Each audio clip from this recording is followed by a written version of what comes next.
Fala pessoal, sejam bem-vindos, começando mais um vídeo com muitas informações importantes. Mas antes, eu peço para que você se inscreva no canal, deixe o seu like e compartilhe o vídeo com o máximo de pessoas. Giro na tela e notícias a seguir.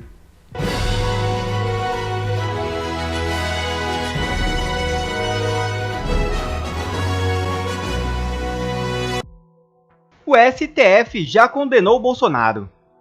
É inacreditável o que aconteceu nessa semana. Absolutamente inacreditável. Nós vimos um comentarista da Globo News dizendo com todas as letras que procuradores da Procuradoria-Geral da República já receberam o recado do Supremo Tribunal Federal. E o recado é: se eles não denunciarem, não acusarem o Bolsonaro, o presidente Bolsonaro, se ele não for acusado, esses procuradores da Procuradoria-Geral da República vão responder por prevaricação. O que é prevaricação? A prevaricação é um crime. É um crime que a pessoa comete quando ela faz alguma coisa que não deveria fazer, ou deixa de fazer alguma coisa que deveria fazer, em razão de algum sentimento pessoal. Ou seja, a pessoa viola a lei por alguma razão pessoal. Não por uma razão legal, mas porque ela quer, porque ela gosta de alguém, não gosta de alguém, então ela age contra a lei. E o que o Supremo disse é que se a Procuradoria-Geral da República não denunciar o presidente Bolsonaro, vai responder pelo crime de prevaricação. Gente, é um absurdo o que aconteceu por várias razões. Quando eu publiquei esse vídeo, a coisa que mais chamou atenção é que o vídeo não foi assistido só uma vez pelas pessoas. As mesmas pessoas que assistiram o vídeo uma vez, assistiram duas vezes, porque elas não acreditaram no que elas estavam vendo. Em primeiro lugar, o primeiro imenso problema que você vê aí é um pré-julgamento. A investigação mal começou. Aquela delação do Mauro Cid mal aconteceu. A Polícia Federal mal começou a investigação, não tem uma investigação concluída.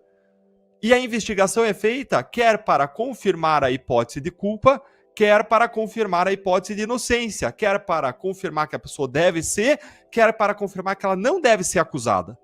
E quando os ministros do Supremo mandam um recado para a Procuradoria-Geral que tem que acusar, eles estão atropelando tudo, eles estão dizendo que eles já pré-julgaram esse caso, que eles têm interesse nesse caso, eles já condenaram, disseram, acuse porque a gente vai condenar, já tem que acusar, não tem outra opção, e se vocês não acusarem, vocês que vão responder por um crime. Então o que eles estão fazendo é abandonar completamente uma investigação imparcial, um distanciamento do caso e é pré-julgar. Vocês lembram que vários jornalistas se disseram perplexos com aquela vaza-jato, dizendo que existia o que não existia, que era uma suposta combinação entre juiz e procurador? Nunca isso aí se demonstrou, de modo algum que isso aconteceu em nenhum caso.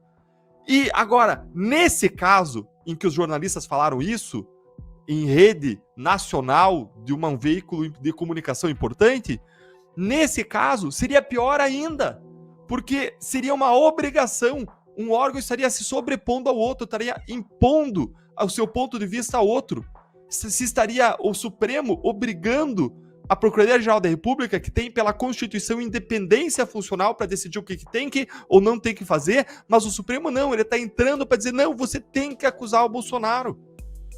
E se a Procuradoria-Geral da República entender que não é o caso de acusar o Bolsonaro, um subprocurador-geral, que é o cargo mais alto que existe fora o Procurador-Geral da República, é o subprocurador-geral da República. Um deles, o Dr. Carlos Frederico, analisou a delação e disse que era frágil. E se, por convicção, por olhar os fatos, as provas, se entender que não é o caso de acusar o presidente Bolsonaro, quem que vai acusar os procuradores da República, da Procuradoria-Geral de prevaricação?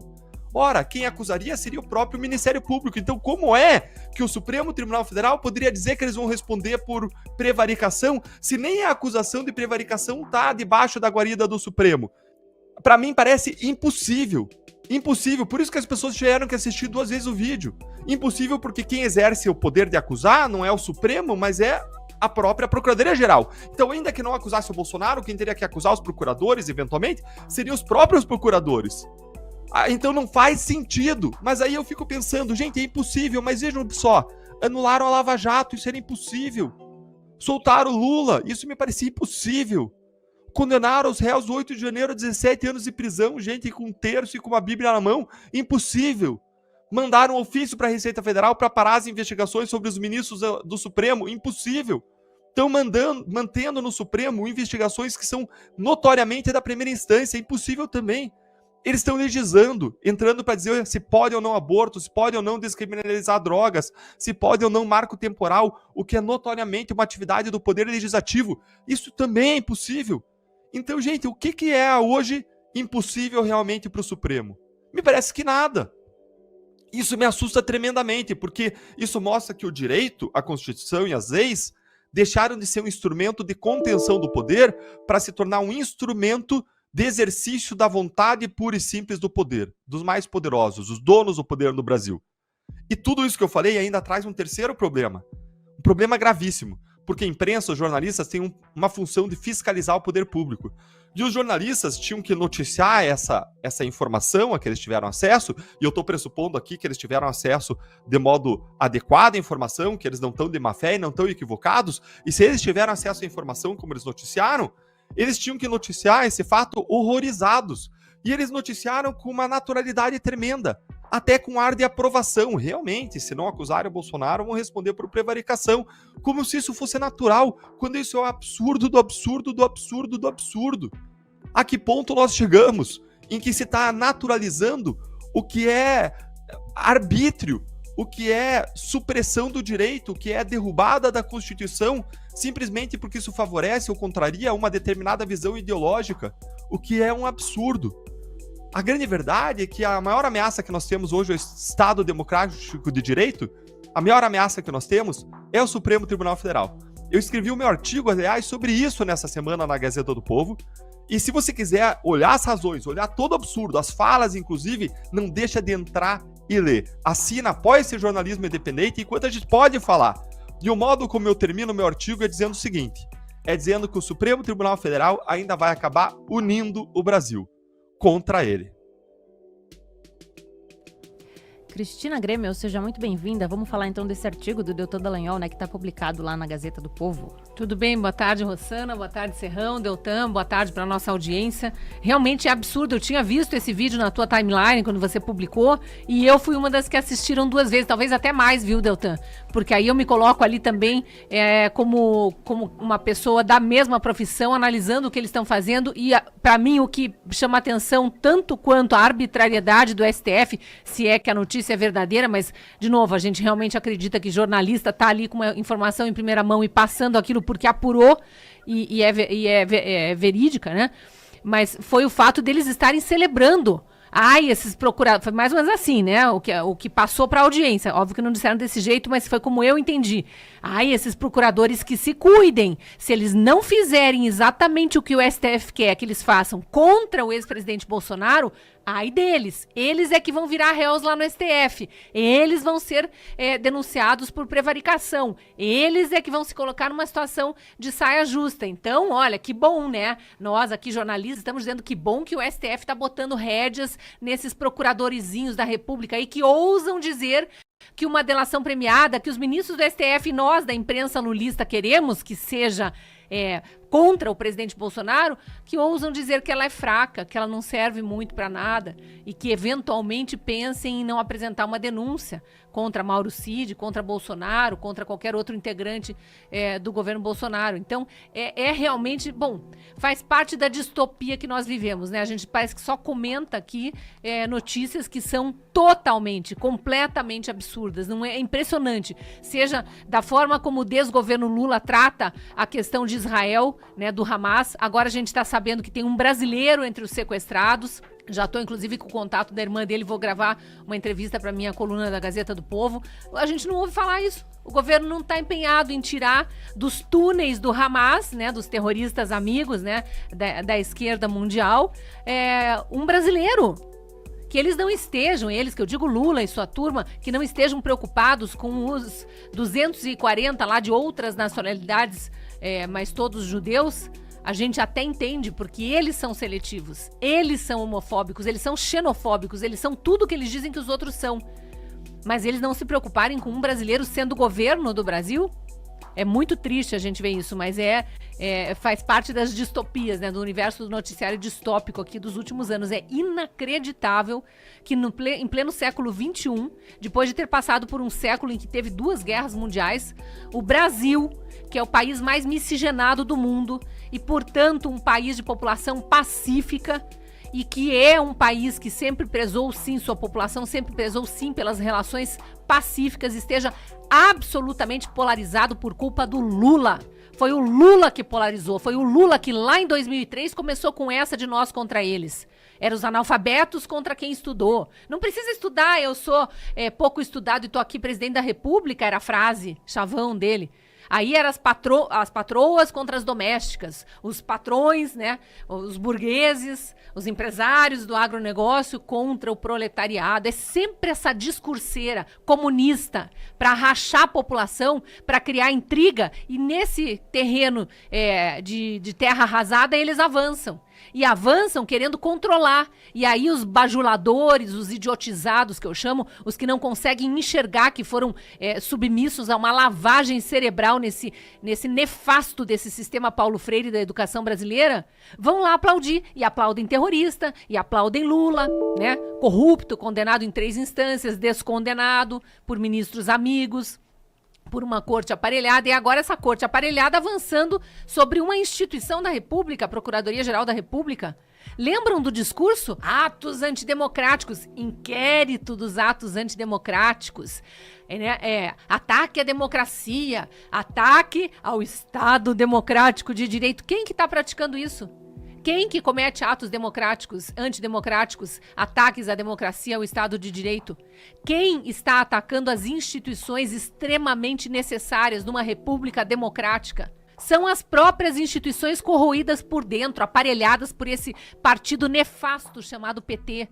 Essa extrema esquerda brasileira, cada vez mais extremista, mais intolerante, mais autoritária. É só olhar o que essas milícias digitais petistas fazem na internet e olhar esses jornais onde milícias digitais do jornalismo também atuam, aplaudindo atos antidemocráticos como ministros do Supremo ameaçarem procuradores da República.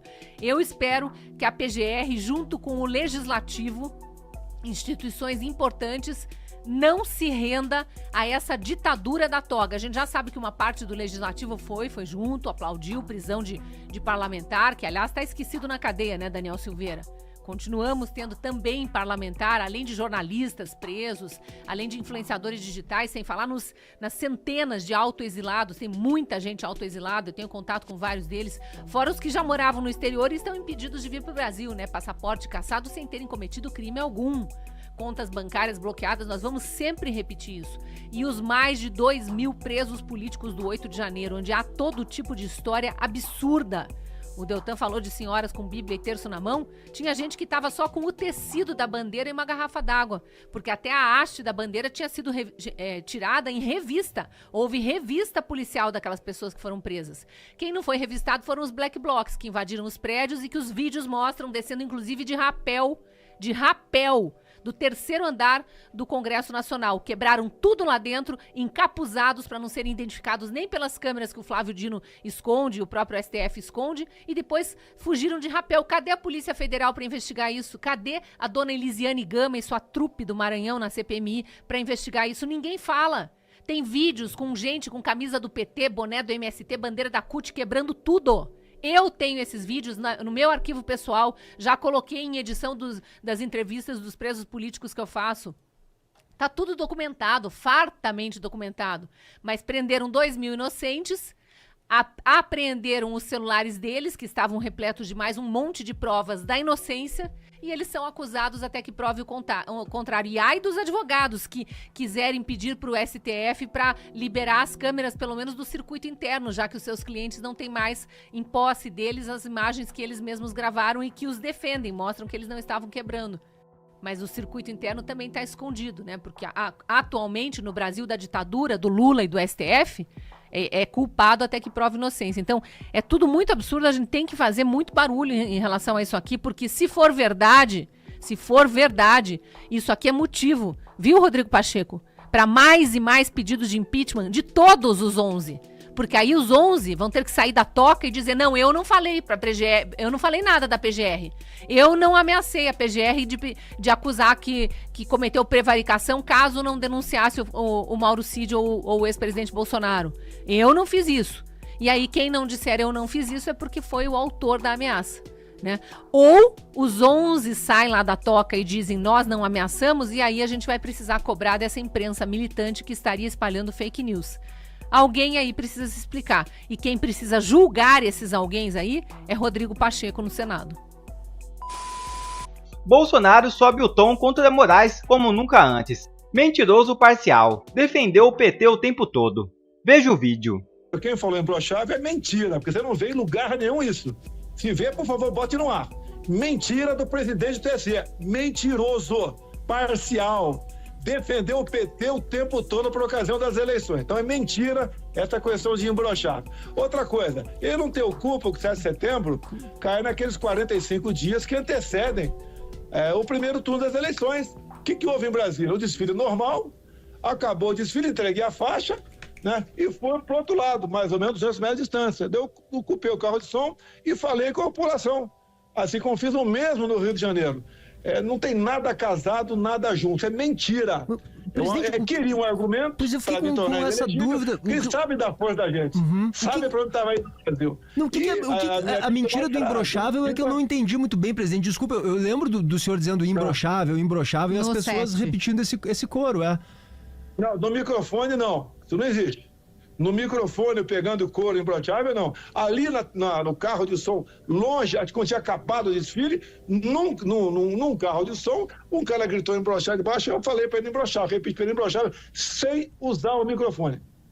E se tivesse falado, qual o problema? Qual o problema se tivesse falado? Não tinha mais, tinha acabado de 7 de setembro, a Força Aérea tinha acabado de fazer sua apresentação, a tropa tinha saído da região aqui da Esplanada, e continuava a vida, continuava naturalmente. Eleições, estavam no período eleitoral. Agora queriam um motivo e falaram isso.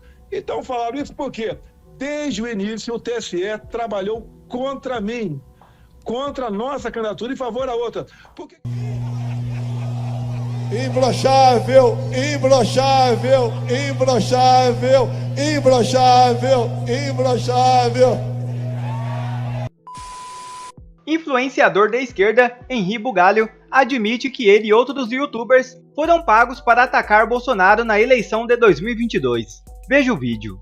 Mas ano passado eu fui chamado, junto com outros influenciadores, vários canais que vocês conhecem aqui, acompanham, admiram, nós fomos chamados para compor um projeto chamado YouTubers pela Democracia. Era uma parceria entre o YouTube e também algumas fundações que iam financiar por alguns meses alguns canais aqui importantes no YouTube para gerar conteúdo pró-democracia, ou seja, e isso não no sentido abstrato, né? Não no sentido assim, a democracia, se ela fosse perfeita, ou a democracia quando houver revolução e, sabe, arrumarem as pendengas aqui, não. A questão era defender o modelo atual democrático contra os arroubos autoritários do Bolsonaro. Era um projeto para defender as eleições no Brasil, para defender urna eletrônica, para defender a lisura das eleições, para confrontar discurso golpista, para confrontar manifestantes golpistas, né, acampados na frente dos exércitos, ou seja, era para falar sobre a democracia concreta no Brasil e como ela estava em risco diante do Bolsonaro. Então, nós, vários canais, eu acho que tinha uns 10 canais ali,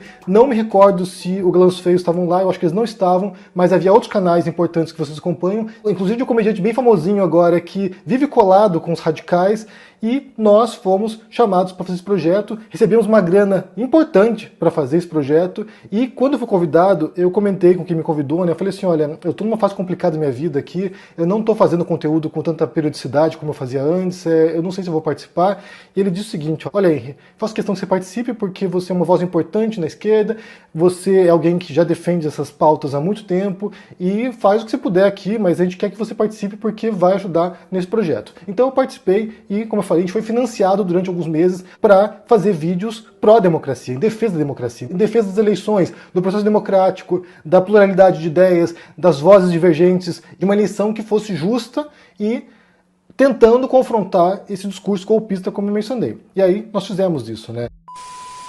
Moraes reconhece erro, mas mantém voto para condenar réu. laudo da PF mostrou que a acusada não esteve no QG do Exército. O ministro do Supremo Tribunal Federal, Alexandre de Moraes, admitiu ter cometido um erro no julgamento de Eduardo Zeferino Engler, réu pelos atos de 8 de janeiro, mas manterá o seu voto pela pena de 17 anos de prisão contra o acusado.